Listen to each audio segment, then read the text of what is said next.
जम्मू कश्मीर और हिमाचल प्रदेश में एक सियासी तूफान की खबर सामने आई है। उधमपुर की सड़कों पर बीजेपी महिला मोर्चा का गुस्सा फूट पड़ा है और शिमला में भी विरोध की लहर उठ रही है। और निशाने पर है कांग्रेस के नेता राहुल गांधी, जिन पर प्रधानमंत्री नरेंद्र मोदी और उनकी स्वर्गीय मां के खिलाफ अभद्र टिप्पणी को बढ़ावा देने का इल्जाम है। यह हंगामा बिहार के दरभंगा से शुरू हुआ, जहां 27 अगस्त को वोटर अधिकार यात्रा के मंच से कथित तौर पर एक नाबालिग ने पीएम और उनकी मां के लिए अपमानजनक शब्द कहे।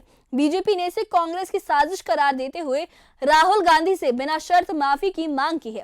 इस खास रिपोर्ट में हम आपको दिखाएंगे कि कैसे ये विवाद जम्मू से हिमाचल तक पहुंच गया है और ये विवाद किस तरीके से बिहार से शुरू होकर पूरे देश में और अब जम्मू और हिमाचल तक भी पहुंच गया और कैसे सियासत में शब्दों की जंग ने नया रंग ले लिया है। क्या है ये पूरा मामला, देखिए इस खास रिपोर्ट में।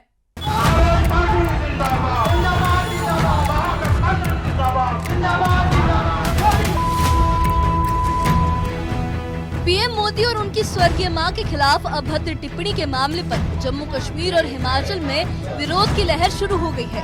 उधमपुर के गोले मार्केट में बीजेपी महिला मोर्चा ने जोरदार प्रदर्शन किया, जहां सैकड़ों कार्यकर्ताओं ने कांग्रेस और राहुल गांधी के खिलाफ नारेबाजी की। ये हंगामा 27 अगस्त 2025 को बिहार के दरभंगा में विपक्ष की वोटर अधिकार यात्रा के दौरान हुए एक वाकये से जुड़ा है।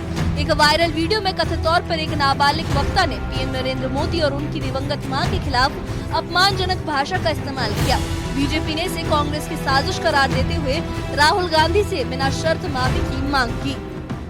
उधमपुर में बीजेपी महिला मोर्चा की जिला अध्यक्ष निशा महाजन ने गुस्से में कहा कि कांग्रेस की नीच हरकत है, जिसने न सिर्फ पीएम और उनकी मां का अपमान किया बल्कि देश की माताओं बहनों की भावनाओं को भी ठेस पहुंचाई। उन्होंने मांग की कि राहुल गांधी और कांग्रेस तुरंत माफी मांगे।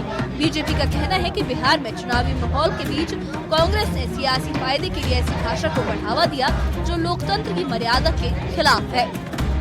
आज जो प्रदर्शन हुआ है वो प्रदर्शन जो है बिहार में राजद और कांग्रेस की जो चुनावी रैली थी, उसमें जो है कांग्रेस के मंच से एक लड़के ने जो है अभद्र भाषा में टिप्पणी मोदी जी के लिए और उनकी पूजनीय माता जी के लिए की है। ये हम इन कांग्रेसियों की कड़ी से कड़ी निंदा करते हैं। ऐसे अपशब्द, अगर आपकी कोई राजनीतिक असहमति है तो लोकतांत्रिक मर्यादाओं में उसका जवाब दिया जाए, ना कि वो लोकतांत्रिक भाषा में उसका जवाब दिया जाए। भारत की जो है अस्मिता पर आक्षेप है, मोदी जी पर आक्षेप है। ये सिर्फ नारी जाति का अपमान नहीं, 140 करोड़ देशवासियों की जो माता जी का जो है आघात किया है और उनके सम्मान पर जो है आक्षेप किया है। तो हम सभी से, हमके जो कांग्रेसी जो उनके मन से बोले हैं, हम उनसे आशा करते हैं और कड़ी निंदा भी करते हैं कि वो सार्वजनिक रूप से राहुल गांधी जो हैं वो माफी मांगे। इसी बीच शिमला में बीजेपी के मीडिया प्रभारी और विधायक रणधीर शर्मा ने प्रेस कॉन्फ्रेंस में कांग्रेस को गाली वाली कांग्रेस करार दिया। उन्होंने कहा कि राहुल गांधी की अगुवाई में कांग्रेस ने बार बार पीएम मोदी के खिलाफ अमर्यादित भाषा का इस्तेमाल किया है। शर्मा ने बताया कि दरभंगा की सभा में पीएम और उनकी मां के लिए कटु और अश्लील शब्दों का प्रयोग हुआ, जिसके पीछे राहुल गांधी का प्रभाव है। उन्होंने कहा कि राहुल की तू तड़ाक वाली भाषा और चोर चोर जैसे नारे संसद से सड़क तक कांग्रेस की हताशा दिखाते हैं। रणधीर शर्मा ने तंज कसते हुए ये भी कहा कि कभी गली गली कांग्रेस का नारा देने वाली पार्टी आज गाली वाली कांग्रेस बन गई है। उन्होंने याद दिलाया कि कांग्रेस ने पहले भी पीएम मोदी के लिए मौत का सौदागर और नीच आदमी जैसे शब्दों का इस्तेमाल किया है। शर्मा ने ये जोर देकर कहा कि बिहार की पावन धरती जहां चाणक्य और बुद्ध की शिक्षाएं गूंजती हैं, वहां ऐसी भाषा बर्दाश्त नहीं की जाएगी। बीजेपी ने ये साफ कर दिया कि जब तक माफी नहीं मिलती उनका आंदोलन जारी रहेगा। जिस वोटर लिस्ट में वोट चोरी की बात हो रही है, उसी वोटर लिस्ट पर चुनाव होके तो वो जीत के आए, उनकी सरकार बनी। इसलिए औपचारिकता के लिए, फॉर्मेलिटी के लिए उन्होंने इंडोर कार्यक्रम तो कर दिया, क्योंकि प्रभारी यहाँ आकर बैठ गई। कांग्रेस, आरजेडी और अन्य विपक्षी दल के लोगों ने इस देश में प्रधानमंत्री समेत संवैधानिक संस्थाओं का अपमान किया है, सेना का अपमान किया है। देश की जनता इस बात को सहन नहीं करती और आने वाले समय में जो भी चुनाव आएंगे, जिस भी प्रदेश में चुनाव आएंगे, कांग्रेस और अन्य विपक्षी दलों को इसका जवाब देश की जनता देगी। इस अधिकार यात्रा के दौरान उन नेताओं की गतिविधियों को, उनकी भाषा को, उनके व्यवहार को बड़ी बारीकी से देख रही है और समय आने पर उसका जवाब देगी। उधमपुर और शिमला में बीजेपी का ये आक्रोश कांग्रेस के खिलाफ सियासी जंग का हिस्सा है। दरभंगा की घटना ने बिहार के चुनावी माहौल को और गर्म कर दिया है। बीजेपी की मांग साफ है कि राहुल गांधी और कांग्रेस माफी मांगे, वरना ये प्रदर्शन और तेज होंगे।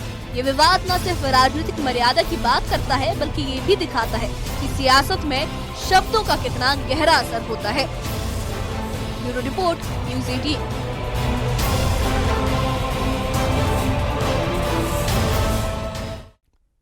जम्मू कश्मीर के उधमपुर से लेकर हिमाचल के शिमला तक बीजेपी का गुस्सा सड़कों पर उतर आया है और इसका केंद्र है बिहार के दरभंगा में हुई वो घटना जहां पीएम नरेंद्र मोदी और उनकी स्वर्गीय मां के खिलाफ अभद्र भाषा का इस्तेमाल हुआ।